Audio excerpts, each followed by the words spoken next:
SIR প্রক্রিয়া শুরুর দিন ঘোষণা করে দিলেন। এই এসআইআর প্রক্রিয়ায় আজ পশ্চিমবাংলার কাছে শুভ দিন না অশুভ দিন? আমরা কংগ্রেসের পক্ষ থেকে বারে বারে নির্বাচন কমিশনের আধিকারিকের কাছে আবেদন করেছিলাম সর্বদলীয় মিটিং ডাকুন অল রেকগনাইজ পলিটিক্যাল পার্টিদের নিয়ে, এবং তারপরেই এসআইআর প্রক্রিয়ার দিন নির্ধারিত করুন।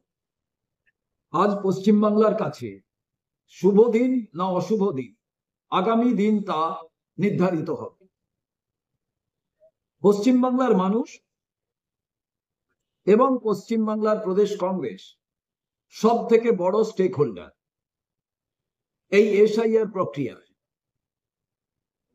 আমরা কংগ্রেসের পক্ষ থেকে বারে বারে নির্বাচন কমিশনের আধিকারিকের কাছে আবেদন করেছিলাম আপনারা সর্বদলীয় মিটিং ডাকুন অল রেকগনাইজ পলিটিক্যাল পার্টিদের নিয়ে,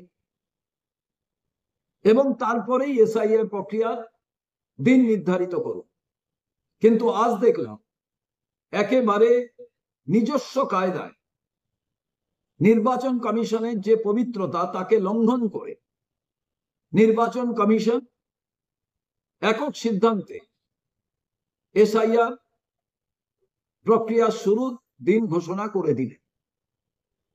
আমরা মনে করি আমরা যে 16 দফা সাজেশন নির্বাচন আধিকারিককে দিয়েছিলাম, নির্বাচন কমিশনকে জানিয়েছিলাম যে এই 16 দফা যে আমাদের 16টি পয়েন্ট, এটি পশ্চিমবাংলায় ত্রুটি মুক্ত এসআইআর প্রক্রিয়ার ক্ষেত্রে সাহায্য করবে।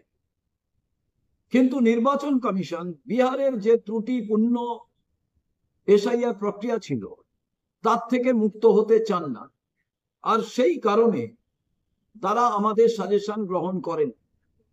আমরা জানাতে চাই আমাদের এই সর্বদলীয় মিটিং না ডাকার যে বিষয়টি আমরা ভালোভাবে গ্রহণ করলাম না। আমরা আদালতে যেতে বাধ্য হব, তার কারণ পশ্চিমবাংলার সব থেকে বড় স্টেক হোল্ডার সাধারণ মানুষ এবং তাদের প্রতিনিধিত্ব জাতীয় কংগ্রেস করে।